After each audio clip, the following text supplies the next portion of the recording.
মধ্যপ্রাচ্য যেন আবার এক ভয়াবহ যুদ্ধের দ্বার প্রান্তে দাঁড়িয়ে। ইসরায়েলের সাম্প্রতিক আগ্রাসনের জবাবে এবার পাল্টা প্রতিশোধের অঙ্গীকার নিয়ে মাঠে নেমেছে ইরান। আর এই প্রতিক্রিয়া হতে পারে ইতিহাসের অন্যতম ধ্বংসাত্মক ও ভয়াবহ প্রতিক্রমণ। আন্তর্জাতিক গণমাধ্যম থেকে শুরু করে ইরানের নিজস্ব বার্তা সংস্থাগুলো সবখানেই এখন একটাই বার্তা ঘুরে বেড়াচ্ছে, ইসরায়েলের জন্য অপেক্ষা করছে এক ভয়ানক পরিণতি। সাম্প্রতিক খবরে জানা গেছে ইসরায়েলের দিকে একসাথে প্রায় 100টি ড্রোন পাঠিয়েছে ইরান। কিছু সূত্র বলছে এই হামলার পরপরই ইরান ক্রুজ মিসাইল ছুড়েছে, যা একটি পূর্ণাঙ্গ সামরিক অভিযানের পূর্বাভাস। সামরিক বিশ্লেষকরা বলছেন বড় ধরনের আক্রমণের আগে শত্রুর এয়ার ডিফেন্স সিস্টেম দুর্বল করার উদ্দেশ্যে প্রথমে ড্রোন ও ক্রুজ মিসাইল হামলা চালানো হয়।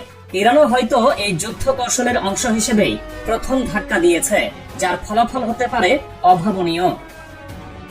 ড্রোনগুলো কোথায় আঘাত হেনেছে কিংবা কতগুলো প্রতিহত করা সম্ভব হয়েছে সে বিষয়ে এখনো বিস্তারিত কিছু জানা যায়নি। তবে এমন খবরে আতঙ্ক ছড়িয়ে পড়েছে মধ্যপ্রাচ্যের বিভিন্ন অঞ্চলে। জর্ডানের আকাশে ইতোমধ্যেই এসব ড্রোন দেখা গেছে বলে দাবি উঠেছে।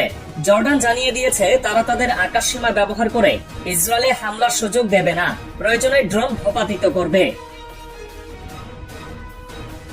অন্যদিকে ইসরায়েলি সেনাবাহিনীও একের পর এক সতর্ক বার্তা দিয়ে যাচ্ছে। পরিস্থিতি যে এক ভয়াবহ সংঘর্ষের দিকে এগোচ্ছে তার বলার অপেক্ষা রাখে না। ইসরায়েলি সামরিক বাহিনীর মুখপাত্র ব্রিগেডিয়ার জেনারেল এফি ডেফরিন সাংবাদিকদের বলেন, ইসরায়েলের ভূখণ্ডের দিকে প্রায় 100টি ড্রোন পাঠিয়েছে ইরান, যেগুলো আমরা প্রতিহত করার চেষ্টা করছি।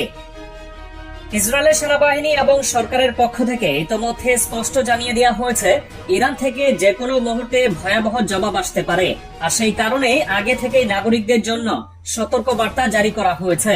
নিজ নিজ অবস্থান থেকে যেন তারা নিরাপদ আশ্রয়ে চলে যান। ইসরায়েলি হোমফ্রন্ট কমান্ডের প্রধান মেজর জেনারেল রাফি মিলো এক বিবৃতিতে বলেন, এই অভিযান চলাকালে আমরা দেশে ব্যাপক সতর্কতা সংকেত বা সাইরেন বাজতে দেখতে পারি। তাই প্রত্যেক নাগরিককে অনুরোধ করছি নিজ নিজ অবস্থান থেকে দ্রুত ও যথাসম্ভব সুরক্ষিতভাবে আশ্রয় নিতে।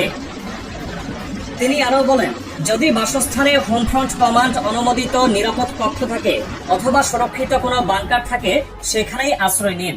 তা সম্ভব না হলে অন্তত ভবনে সিঁড়িঘর বা ভেতরের এমন কোনো কক্ষে চলে যান যেটি আঘাত থেকে কিছুটা হলেও রক্ষা দিতে পারে। এদিকে এর আগে ইরানের সর্বোচ্চ নেতা আয়াতুল্লাহ আলী খামেনি সোজা বলে দিলেন, ইসরায়েল এই অপরাধের জন্য শাস্তি পাবে এবং সেই শাস্তি হবে করুণ, যন্ত্রণাময় এবং ইতিহাসের সবচেয়ে ভয়াবহ। সিএনএন এ সরাসরি প্রচারিত বিবৃতিতে খামেনি জানান, ইসরায়েলের এই হামলায় নিহত হয়েছেন একাধিক শীর্ষ সামরিক কর্মকর্তা ও পরমাণু বিজ্ঞানী। তার ভাষায় এটি ছিল নিষ্ঠুর অপরাধ, যা ঘটেছে গভীর রাতে, যেখানে আবাসিক এলাকাও রেহাই পায়নি। খামেনি আরো বলেন, এই অপরাধের জন্য দখলদার শাসক গোষ্ঠীকে কঠিন শাস্তি পেতেই হবে। এই বক্তব্য কোনো সাধারণ হুঁশিয়ারি নয়, বরং যুদ্ধের এক পূর্বাভাস। কারণ আয়াতুল্লাহ খামেনি শুধু ক্ষোভ প্রকাশেই থেমে যাননি, বরং অত্যন্ত গঠনমূলক ও পরিণত রাজনৈতিক ভাষায় জানিয়ে দিয়েছেন এই হামলায় যারা শহীদ হয়েছেন তাদের দায়িত্ব নতুন নেতৃত্ব খুব দ্রুতই গ্রহণ করছে। অর্থাৎ ইরানের রাষ্ট্রযন্ত্র থেমে নেই, বরং এক পাল্টা বিস্ফোরণের জন্য প্রতিটি ঘন্টা, প্রতিটি মুহূর্ত গুনছে। এই অবস্থায় সামনে এলো ইরান সেনাবাহিনীর মুখপাত্র ব্রিগেডিয়ার জেনারেল আবুল ফাজল শেখারচির বিস্ফোরক ঘোষণা।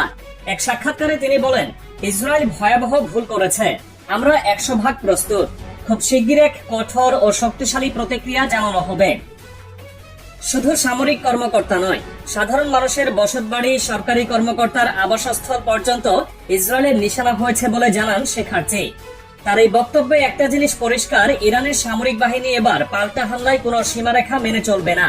যুদ্ধের নিয়মকে তারা এবার নিজের মতো করে সংজ্ঞায়িত করবে। এই পরিস্থিতিতে সিএনএন এর নিরাপত্তা বিশ্লেষক বেথ সেনার যা বললেন তা যেন সেই আগুনে আরো ঘি ঢেলে দিল। তার মতে, ইসরায়েল এখন সরাসরি ইরানের সঙ্গে পূর্ণাঙ্গ যুদ্ধে জড়িয়ে পড়েছে, আর ইরান এবার যে প্রতিশোধ নিতে চলেছে তা আগের যে কোনো প্রতিক্রিয়ার চেয়ে বহুগুণ বড় হবে। কারণ ইরান এখন নিজেকে অস্তিত্ব সংকটে দেখছে। এটা কোনো সস্তা ভবিষ্যৎবাণী নয়, বরং এমন এক তীব্র পর্যবেক্ষণ যা তৈরি হয়েছে বাস্তব পরিস্থিতির উপর ভিত্তি করে। বেথ সেনার ইসরায়েলের কৌশল খুলে বললেন, তারা সরাসরি ইরানের নেতৃত্বকে টার্গেট করছে। যেমন চিফ অফ জেনারেল স্টাফ তাকে সরিয়ে দেওয়ার যে চেষ্টা, এটা আমাদের জয়েন্ট চিফস অফ স্টাফকে হত্যা করার মতো ভয়াবহ ব্যাপার। এতেই শেষ নয়। শুক্রবার ভোরে ইরানি রাষ্ট্রীয় সংবাদ মাধ্যম নিশ্চিত করেছে, ইসরায়েলি বোমা হামলায় ইসলামিক রেভলিউশনারি গার্ড কর্পসের প্রধান জেনারেল হোসেন সালামি শহীদ হয়েছেন। এই একজন মানুষ যিনি ইরানের প্রতিরক্ষা নীতিকে গত এক দশকে কঠিন থেকে কঠিনতর করে তুলেছিলেন। তার মৃত্যু কেবল একজন সেনা নেতার হার নয়, বরং ইরানের নিরাপত্তা কাঠামোর এক স্তম্ভের পতন। এমন এক ঘাতক মুহূর্তে খামেনির বক্তব্য শুধু প্রতিশোধের হুমকি নয়, তা দেশের অভ্যন্তরে সংহতির ডাক। শহীদদের স্থলাভিষিক্তদের প্রস্তুত থাকার যে সংকেত তিনি দিয়েছেন, তা যুদ্ধের মাঠে নেমে যাওয়ারই পূর্বাভাস। আর ইরান এখন কেবল হুঁশিয়ারি দিয়ে থেমে নেই, প্রতিক্রিয়ার পথে তারা অনেক দূর এগিয়ে গেছে। এর প্রমাণ মিলেছে যখন এক ঝটকায় 100টি ড্রোন উড়িয়ে পাঠানো হয় ইসরায়েলের দিকে। এখানেই যেন ইরান ঠিক করে ফেলে, এই যুদ্ধের জবাব আর কথাই নয়, এই জবাব দিতে হবে রক্ত দিয়ে, আগুনে লিখতে হবে প্রতিশোধের নতুন অধ্যায়। এমন এক অধ্যায় যা আবার জ্বালিয়ে তুলবে ইসলামী বিপ্লবের অগ্নিশিখা, আবার কাঁপিয়ে তুলবে ইতিহাসের খাতা। এই ঘটনার কিছুক্ষণের মধ্যে ইসরায়েলের প্রতিরক্ষা মন্ত্রী বলেন, খুব শিগগিরই ইরানের দিক থেকে প্রতিশোধমূলক হামলা আসবে, আমাদের জনসংখ্যাকে প্রস্তুত থাকতে হবে। প্রতিরক্ষা মন্ত্রীর এই ঘোষণার পরপরই ইরানের পক্ষ থেকে 100টিরও বেশি ড্রোন ইসরায়েলের দিকে নিক্ষেপ করা হয়েছে বলে ইসরায়েলের সেনাবাহিনী জানিয়েছে। শুক্রবার এই তথ্য জানিয়ে ইসরায়েলি সামরিক বাহিনীর মুখপাত্র এফি ডেফরিন বলেন, সকল আকাশ প্রতিরক্ষা ব্যবস্থা চালু রয়েছে এবং এগুলো হুমকি প্রতিহত করতে কাজ করছে। এটি একেবারে ভিন্ন ধরনের পরিস্থিতি, আমরা কঠিন সময়ের মুখোমুখি হচ্ছি, তাই আমাদের ধৈর্য ও সাহসের সঙ্গে পরিস্থিতি মোকাবিলা করতে হবে। এই ঘোষণা শুনে আতঙ্ক ছড়িয়ে পড়ে ইসরায়েলের জনজীবনে। অনেকে সাইরেনের শব্দে, আবার কেউ মোবাইলের সতর্ক বার্তায় ঘুম ভেঙে রাস্তায় নেমে আসে। আতঙ্কে জর্জরিত পুরো রাষ্ট্র যেন বুঝে ফেলে, এবার ইরান থেমে থাকবে না। এদিকে ইরানের সর্বোচ্চ নেতা আয়াতুল্লাহ সাইয়েদ আলী খামেনি আবারও সামনে এসে দাঁড়ান। গভীর কণ্ঠে জাতিকে উদ্দেশ্য করে বলেন, ইসরায়েল এবার নিজেই নিজের ধ্বংস ডেকে এনেছে। তারা এমন এক অপরাধ করেছে যার মূল্য তাদের মাংসে হাড়ে গাঁথা থাকবে। তিনি বলেন, এই বর্বরচিত আক্রমণের প্রতিশোধ হবে, এবং তা হবে এমন ভাবে যে তারা ভুলে যাবে অস্ত্রের শব্দ কেমন।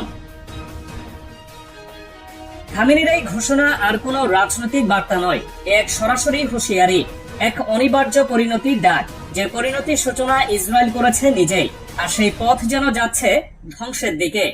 এখন পুরো মধ্যপ্রাচ্য জুড়ে ইরানের প্রতিশোধের আগুন জ্বলছে। বিশ্ব এখন অপেক্ষা করছে একটি অপ্রতিরোধ সংঘর্ষের দোরগোড়ায় দাঁড়িয়ে। ইসরায়েল একাধিক শীর্ষ কমান্ডার, বিজ্ঞানী এবং সাধারণ নাগরিককে হত্যা করে কেবল ইরানকেই নয়, গোটা অঞ্চলের সহনশীলতা ধ্বংস করেছে।